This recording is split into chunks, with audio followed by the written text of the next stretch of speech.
Buenos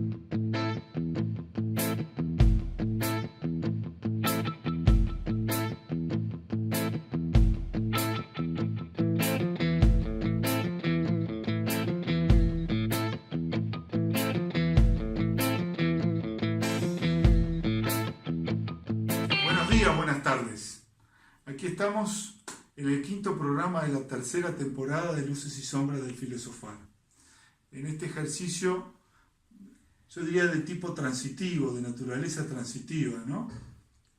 De acomodamiento al audiovisual. Correcto. Después de tanto tiempo de transitar el sendero de la radio. Esto para nosotros implica desafíos particulares, lo podemos confesar. Totalmente. Podemos ir apreciando nosotros y apreciando a quienes nos están viendo el proceso de perfeccionamiento, ¿no? de mejoramiento de este ejercicio de carácter audiovisual. Bueno, el programa de hoy, ya yendo al tema, entrando en tema, el programa de hoy tiene por objeto el diálogo, algo que podemos llamar los contornos del diálogo, y de alguna forma es una especie de continuación, de continuidad de los dos programas introductorios. Así que los dejo con Julio, que va a compartir unas cuestiones sobre estos tópicos con nosotros. Bueno, vamos a hacer esto. Yo le doy la pauta a los otros dos compañeros y charlamos entre todos, como siempre, respecto al tema que nos ocupa hoy, que es el del diálogo, un tema arduo, más que nada por su ausencia, porque en el mundo contemporáneo lo que falta precisamente es una genuina consideración del diálogo en este sentido, de considerar al otro que está dialogando, o la otra que está dialogando conmigo, como un auténticamente otro u otra. Eso que parece un tanto simple es fundamental, porque ahí hay una historia, un modo de ser en el mundo que no es el mío, que puede ser muy diverso al mío, y que yo tengo que respetar. ¿Cuándo tengo que respetarlo? Siempre. Eso no es nada fácil, pero es una condición para una genuina relación humana, ¿no? Bueno, el diálogo es tan complejo que se puede abordar por muchos senderos, digamos, ¿no? Nosotros hemos apuntado algunas cosas muy rápidas, así, ¿no? Por ejemplo, que el diálogo tiene como soporte tanto la conciencia de sí, del hablante, supongamos que ese hablante es el que inicia el diálogo, la conciencia de sí al día de hoy la podemos llamar la subjetividad, ¿no? Tanto eso como el sentido del otro, en un sentido profundo, el sentido de la otredad, palabra acuñada por Octavio Paz hace tiempo y que nos parece adecuada, ¿no? Las dos cosas, ¿no? Yo tengo conmigo en el diálogo lo que yo soy, lo que yo hago, las tendencias que tengo y hacia dónde pretendo orientar mis comportamientos cargados de valor. Pero sé que la otra parte que está ahí adelante está en lo mismo. Esa o ese, otra u otro, tienen lo mismo, ¿no? Una conciencia de sí que es diversa a la mía, porque está ese asunto fantástico, ¿no? De que las historias de cada uno son distintas en un sentido tan fuerte que podemos llamar diversas. No hay historias iguales en el mundo, ¿no? Lo otro, que parecería banal, es que el diálogo es una posibilidad humana, solo humana. No, por la experiencia de los etólogos que estudian los animales, no sabemos de ningún animal que establezca diálogo con otros. No sabemos eso.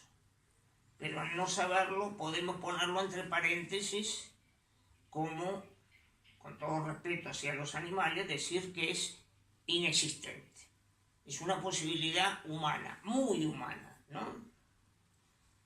Bueno, la primera cuestión que les dejo acá a los compañeros y que yo también intervendré es ¿qué diferencia encontramos entre el diálogo y la conversación y la mera conversación? Yo lo primero que quiero pedir disculpas es por mi voz. Hoy no creo que salga mejor que esto. En primera instancia yo creo que en un sentido clásico la conversación yo no la veo como algo malo en sí mismo. No tiene un dejo peyorativo para mí. No está mal conversar. Pero implicaría un fenómeno del habla, supongo yo. Me parece diferente el del diálogo. Diferente, con un propósito que no es el mismo y que en algún sentido parece ser más intuitivo. Uno crece en el mundo de la conversación, ingresa en ella, sale de ella, pero no implica un compromiso ideológico, de sentido, conceptual o de corrección. Se parece mucho más en un sentido clásico a la doxa que a la episteme. En cambio el diálogo parece tener otros supuestos y otras pretensiones. En principio, en un sentido más socrático, diría yo, el diálogo creo que nos involucra cuando estamos frente a un problema. Digo, si no hay problema, no hay ninguna necesidad de... Si no hay una pregunta, una investigación, un cuestionamiento, una crítica, una sospecha hacia que algo ande mal, no habría necesidad de diálogo. Sin embargo, el diálogo nos involucra porque no se puede monologar. Uno no puede, yo parto del supuesto de que no se puede saber algo, nada, en soledad, en el monólogo, en la privacidad. No hay cognición solipsista. No es posible eso. Todo lo que sabemos ha sido dado por los otros, aún en la diversidad del otro. Sí, yo creo que hay una ligazón, ¿no? Un vínculo inescindible entre diálogo y pensamiento, ¿no? En un programa anterior, creo que Edgar señalaba esta relación inescindible, esta fuerte ligación entre diálogo y pensamiento que lleva a que cuando uno está pensando, en definitiva, lo que uno siente que está haciendo es conversar consigo mismo. Hay un vínculo, me parece, allí inescindible. Y eso me parece que esa asociación da quizás alguna pista respecto de lo que podemos entender como diálogo, diferenciándolo de lo que Julio llamaba la mera conversación, creo que lo decía, la conversación. Yo creo que hay diálogo cuando uno está pensando con otro, está haciendo ese ejercicio con otro, pero con un otro real, con una otredad, con un otro real y no consigo mismo. Más allá de que esa operación que uno hace consigo mismo presupone la existencia de un otro, ¿no? Hay una presunción allí de la existencia de un otro real. Parecería ser que cuando conversamos es sobre hechos del mundo que están muy próximos y que podemos acceder a ellos con otros seres humanos sin que aquello problematice lo que estamos hablando. Por ejemplo, en el ascensor un vecino me dice que hace mucho frío hoy y yo le contesto, sí, todavía no salí, pero usted ya se ha dado cuenta de eso, sí, porque ahora que saqué al perro, etcétera, etcétera. Bueno, no existe en ese intercambio de información un problema mayor. En cambio, en el diálogo nosotros hacemos lo que hace la filosofía, justamente. Problematizamos un asunto. Sí, y yo cuando lo escuchaba a Edgar hace un rato estaba pensando en esto, ¿no? Ese problema que alude Julio. Ese problema es una interrogante del mundo, por decirlo de alguna manera, o deviene de la necesidad de convivir, ¿sí? De la necesidad de convivir como ontos esencialmente colectivo que somos. El diálogo me parece que es un componente que tomamos contacto inmediato en los dispositivos que arbitramos o que podemos arbitrar para estructurar el convivir. De alguna manera yo creo que hay algo en el sentido del diálogo que define una idea del convivir humano.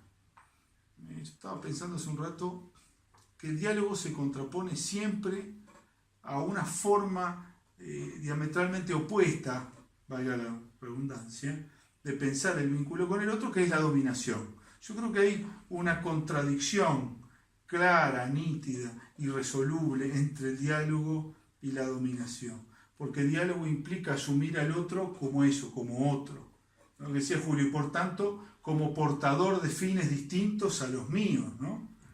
Y ese intercambio, entre otras cosas, tiene por cometido, o puede llegar a tener por cometido, definir unos fines colectivos, ¿no? Quiere decir que en el diálogo, por lo que estás diciendo, no aparecería un vínculo de poder, lo cual, dicho así, entra en colisión con algunas célebres posturas de filósofos contemporáneos que afirman que en toda relación humana existen vínculos de poder. Voy a citar a la fuente de esta posición, que es Nietzsche, ¿no? Que para el cual toda relación es un encuentro de fuerzas. Eso a mí nunca me convenció, porque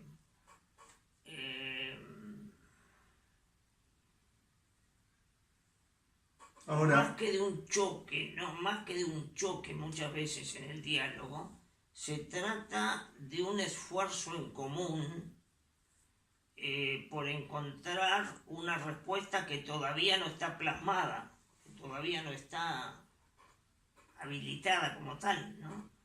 Implica un ejercicio de construcción. Y sí, es una construcción. Es una construcción. Sí. Yo pensando en el poder, ¿no? Y pensando en esa expresión de Nietzsche, creo que hay sentidos múltiples que podemos asociar a la cuestión del poder, ¿no? Sí. Probablemente sea un apologeta equivocado de Nietzsche en este sentido, pero uno puede decir que poder es poder de dominación, pero también es poder como capacidad de crear, ¿no? Y yo creo que la contraposición entre la situación del diálogo y la situación del poder tiene que ver con el poder entendido como ejercicio de dominación, ¿no?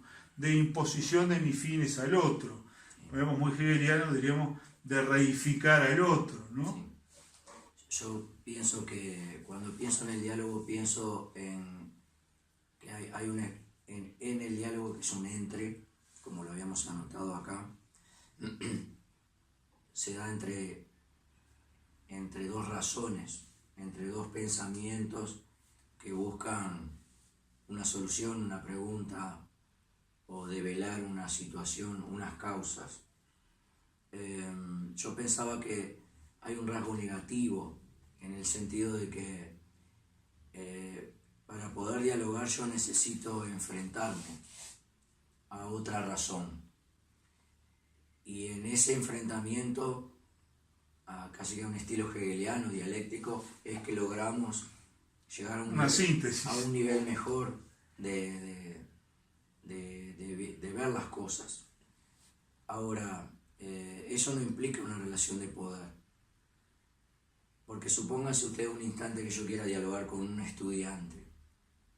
Uno podrá, salvando la diferencia de roles y salvando la diferencia de supuestos saberes, el diálogo se puede establecer igual, porque lo que nos hace iguales no es el saber que traemos al momento de dialogar. Lo que nos hace iguales es nuestra condición humana, es nuestra condición de ser sujetos en un contexto que es igualmente problemático para ambos y donde esa solución no está dada para ninguno de los dos. Sí, hay una cuestión que está para mí muy clara, señalada por Edgar, que es que hay una posición o condición de igualdad que lo generamos cuando nos instalamos en el diálogo, cuando nos ponemos en diálogo, ¿no? Y esto es ponerse en diálogo, me parece que está bueno recalcarlo, tiene un montón de implicancias y de presuposiciones, ¿no? Porque ponerse en diálogo implica la apertura a las razones del otro, eso lo primero. La transparencia en la exposición de mis razones, sí.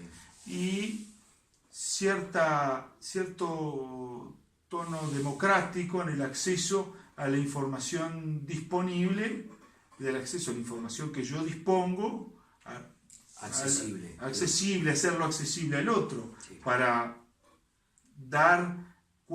desarrollar esa praxis deliberativa o dialéctica que vos señalabas, ¿no?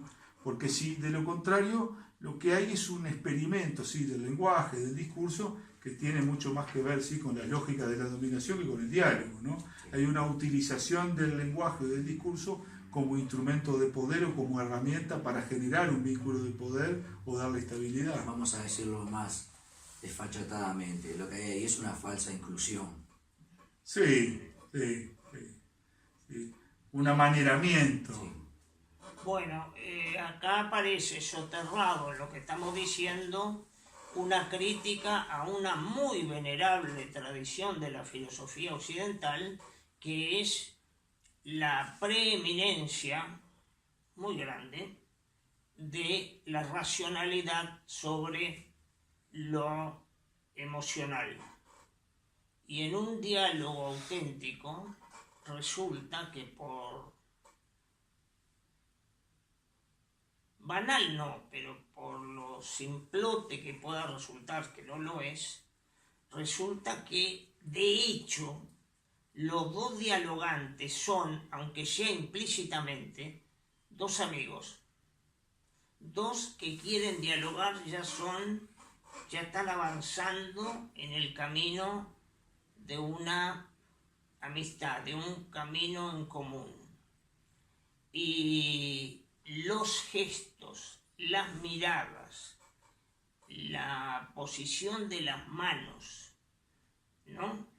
Todo eso en un diálogo vale tanto como esa voz que sale de uno y de otro y que va enunciando razones y proposiciones. O sea, en una manera de entender el pensamiento, una concepción compleja, lo emocional y la racionalidad van intrínsecamente juntos con otro elemento, el deseo, que es más profundo todavía porque es inconsciente. Hay deseos ahí, siempre. Bueno. Y pensando en eso del deseo, ¿no? Y en los territorios donde eso parece resonar inmediatamente, ¿no? En en la ansia humana por la aprobación del otro, ¿no? Por la aprobación del otro. En un sentido que está mucho más allá de los premios. Claro, que no es eso, ¿no? No es la aprobación del otro sine qua non. No. Ni tampoco es tratar de seducir a la otra si es más joven y bonita que uno. No es eso. No. No. Es la búsqueda de una gratificación afectiva, ¿no? Y claro que en el diálogo hay unas afectividades presentes siempre, ¿no? Bueno, sí, sí. Y eso también da una idea, un poco, si quieren, simplona, casi que cursi, ¿no? De la contradicción entre lo que podemos llamar la lógica de la afectividad y la lógica del poder, ¿no? Porque la lógica de la afectividad requiere del reconocimiento reconocimiento pleno de la subjetividad del otro, ¿no? De otro sujeto. A mí solo me puede querer un sujeto o una sujeta, ¿sí? No me puede querer la mesa. Por lo tanto, cuando hay una ansia de búsqueda de querer, hay un ejercicio que se parece mucho al diálogo, que parece estar muy vinculado, me parece a mí, creo yo, con el diálogo, ¿no? Porque implica el reconocimiento del otro, el tratar al otro como efectivamente otro, y no como un instrumento, ¿no? Como auténticamente otro. Como decía nuestro amigo Kant, que los seres humanos no son medios, sino fines en sí mismos. Sí, claro. Eso hace que si uno piensa, ahora con tranquilidad, porque hace años que no pasamos por eso, en cada uno de nosotros adelante de una mesa examinadora, aquello es terrible, muchachos. Es pavoroso. Es pavoroso. Hay poco diálogo ahí. No. Uno le puede decir, mire, profesor, yo le voy a decir lo que usted me está preguntando, pero en términos de diálogo, ¿puede ser? Y puede ser que ahí termine mi examen. Sí. Yo creo que para ir terminando quizás por el día de hoy, podríamos, aunque sea, insinuar algunas condiciones donde no sea posible el diálogo. Como me parece que eso es un problema súper grande. Es decir, ¿en qué condiciones el diálogo no puede aparecer, no va a aparecer? Bueno, el de la mesa claramente es una de las situaciones posibles. Sí, pero esa todavía es suave frente a las que uno ve en todas las historias de dominación de los imperios europeos y anglosajones en África y acá. Cuando el que está enfrente a mí es menos humano, ahí aquello, lo voy a decir así, aquello que está ahí enfrente no puede dialogar conmigo porque es un objeto. Puede ser que tenga voz.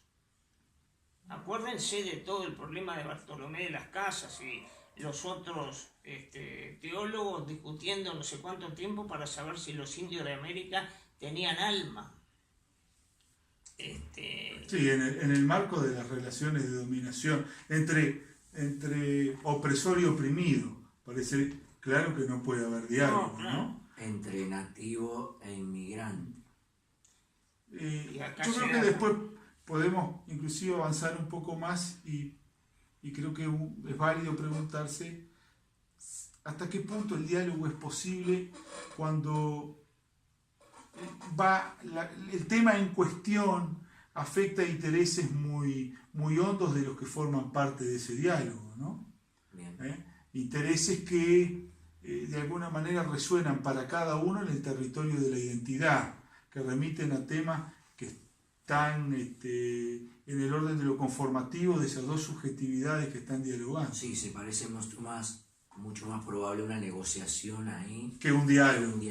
Uh-huh. Y me parece interesante después avanzar en determinar qué es lo que sería diferente en un proceso de negociación o un proceso de diálogo. Sí, porque además la negociación no es que sea mala en sí mismo, pero corresponde al terreno político, es estrictamente político una negociación. Sí, político en el sentido del sistema político, ¿no? Sí, de atravesado por las lógicas del poder, de cómo arreglo algo igual en el medio de una lógica de dominación, de una estructura de dominación. Sí, porque cuando uno ve en las comedias de la televisión que los hijos llevándose muy mal con los padres, tema harto frecuente en las novelas,